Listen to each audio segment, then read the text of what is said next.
Goeiemôre vriende, dis vandag Woensdag die 17de Junie 2026. Kom ons raak net so vir 'n wyle stil in die teenwoordigheid van die Here.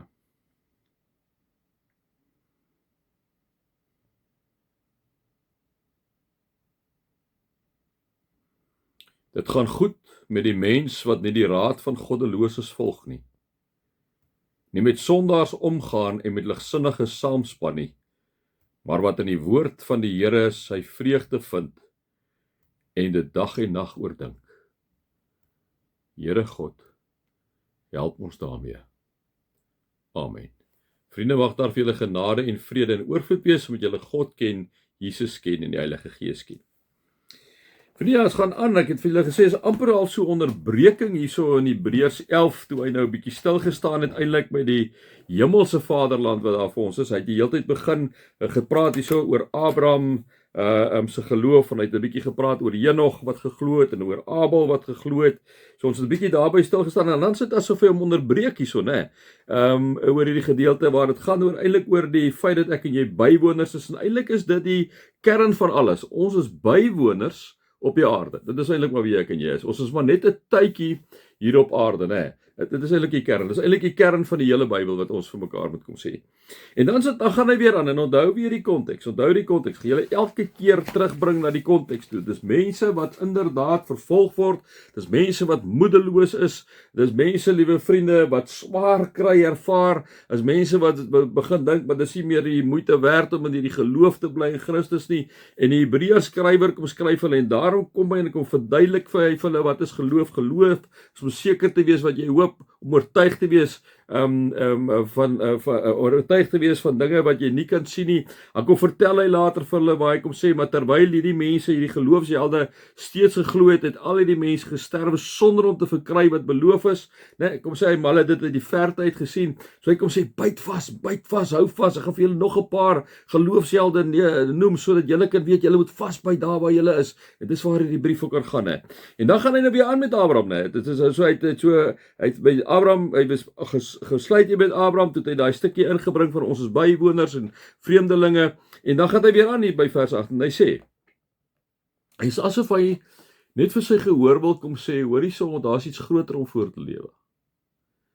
Die hemelse prys is dit waarvoor ons lewe. Die hemelse vaderland is waarvoor ons lewe. En dan gaan hy aan net om weer vir hierdie mense te sê, ek wil net gou vir julle 'n bietjie sensitief gemaak, waarvoor julle eintlik lewe, die kern, maar kom gou vir julle weer sê, hierdie mense wat geglo het, hulle het geglo ten spyte van alles.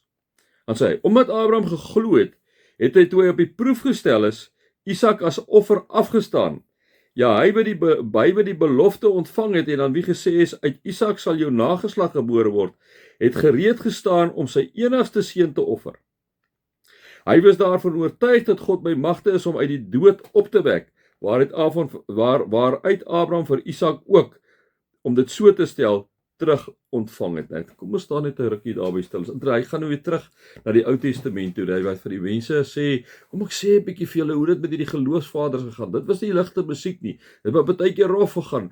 God het vir Abraham gevra nadat hy 24 jaar vir Isak gewag het. Vir Abraham gesê, Abraham gaan offer jou kind. En intussen weet ons het Abraham al klaar so 'n mistytjie gemaak toe hy besluit het hierso na 'n paar jaar hoe hy en nou Sarah, maar hulle gaan maar op hulle eie plannetjie maak en kon sê Sarah vir Abraham, slaap al by Hagar, ons ken nou die storie, en daar word Ismael verwek, né? So hy het so 'n bietjie 'n plannetjie gemaak, nie heeltemal vertrou nie. So hy gaan nie weer daai roete gaan nie. Hy vertrou nou. So al is dit nou dat hy sy seun gaan offer, hy sal nie weer ongehoorsaam wees nie. Hy sal God vertrou, maak nie saak wat die uiteinde is nie. En ek ken jy die verhaal, en dit is 'n ander ding wat interessant was met Isak natuurlik. Isak het sy pa vertrou, né? Isak het sy pa vertrou, absoluut sy pa vertrou. Hy is vasgebind daar op die ou ende, daarso op die altaar daarso net. Hy sy pa is besig met sy mes omhoog te hy gaan hom nou slag, en tot op daai stadium het hy gelate aanvaar, dan is dit maar so. Hy sy pa net eenvoudig 100% vertrou. Vertrou ja selfs tot in die dood. Hy het nie geweet die Here gaan 'n bokkie gee daar vir Abraham, sê Abraham, moenie vir Isak iets oorneem nie. Ek kan nou sien dat jy vir my lief is. Daar's vir jou 'n bokkie, né? En baie keer, liewe vriende, kom God en kom stel ons op die proef. Hier staan, omdat Abraham geglo het, toe hy op die proef gestel het, is Isak as offer afgestaan, hè. Abraham is op die proef gestel. Abraham is getoets deur God. Abraham, gaan jy hierdie keer gehoorsaam wees? Abraham, gaan jy weer jou eie plannetjies maak, Abraham? Of gaan jy gehoorsaam wees? En baie keer, liewe vriende, dink ek, God kom stel ons in die proef. Is om ons op die proef om uit te vind by ons, en ek weet nie altyd hoe werk hierdie op die proefstel nie. Kom ek sê dit nou af julle, sonder om inhoud te gee aan op die proefstel, maar God kom beproef ons om te sien, is ons regtig lief vir hom, of is ons maar net lief vir die goedjies wat ek en jy van hom kan kry? So ek en jy word op die proef gestel, en elke individu se op die proefstel is uniek en anders, en ons kan nie vir mekaar sê wat dit is, en die vriende, ek weet nie, my kop is te plat met daai tipe goed, want ek glo nie byvoorbeeld dat God 'n siekte vir jou gee nie. Daai tipe goeders nie. Ek glo nie daar nie. Maar soos ek sê, ek kan maar altyd bietjie praat daaroor, is maar my tyd op goeders, né. Maar dat God jou op die proef stel, liewe vriende, dit is waar. Dat hy ons baie keer kan sê, maar is jy regtig so lief vir my? Gaan dit regtig oor my of gaan dit oor iets anders? So ek kan nie lekker inhoud gee daar nie. Party mense sal vir jou sê, ja, dit is die Here, dit is die Here, en dan wonder ek, is dit die Here? So my kop is 'n bietjie plat met daai goeders. Daarom wil ek nie inhoud gee daar nie. As jy wil inhoud gee daar, dat jy sê, weet jy, die Here het my op die proef gestel toe ek daai kanker gekry het. Die Here, nou, ek gaan nie met jou stry nie, maar ek wil net sê, ek dink nie God werk so nie, maar hoe hy op die proef stel, die weet ek ook nie. Ek bedoel, so vir elkeen is dit individueel. Miskien sê jy, ek het deur daai ding gegaan by my werk, en ek is afgedank by my werk, en ek beskou dit as 'n beproewing van die Here om te sien, gaan ek hom vertrou selfs in daai tyd. Miskien is dit dan nou so 'n beproewing van die Here, weet jy. Ja, so elke ou het bietjie sy tyd op dit. Daar's nie 'n klinkklare antwoord op goed nie, want vir elke ou is dit heel individueel. Ek glo dat God ons wel op die proef stel. En ons toets. Hy toets ons. Hy het vir Abraham getoets. Ons kan nie wegkom daarvan. Hy het vir Abraham getoets. Hy gesê, gaan doen dit. Gaan slag jou kind, offer jou kind. Punt. Abraham het voor die tyd geweet, hy gaan net nie hoef te doen nie. So vir hom was dit 'n realiteit. En julle dink daai tyd wat hy saam met Isak geloop het, hoe swaar moes dit in sy vaderhart gewees het, dat hy sy enigste seun nou, of wat hom en Sarah moet gaan offer, né? So hoe God op die proef stel, dink ek is regtig individueel, vriende, dat net jy kan sê, jy dink jy's op die proef stel. Iemand anders kan nie dit vir jou sê nie. Dis nou maar wat Rian dink, né? Ek bedoel, ek sê mos nou altyd vir julle, dis my 5 sien. Dis vir my, daai op die proef stel is vir my 'n ontsettende ongemaklike iets. Want jy kan nie vir daai ou sê, ja, maar die Here het jou op die proef gestel. Wie is jy nou om dit te doen? Maar dat God ons baie keer toets, vriende, om te kyk, gaan dit regtig oor hom, of gaan dit maar eintlik vir iets anders?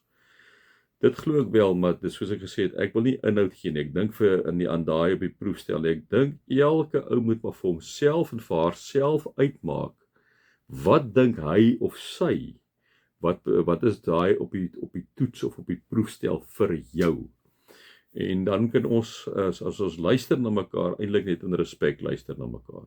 Want as jy dit belewe, dat dit was 'n toets en dat dit op die proef gestel, alhoewel ek het miskien 'n bietjie anders sien, hè, wie is ek nou? Ek moet nie nou my vuil voete aan jou heilige grond gaan afgee nie. Dan is dit vir jou so, en dan is dit hoe God met jou werk.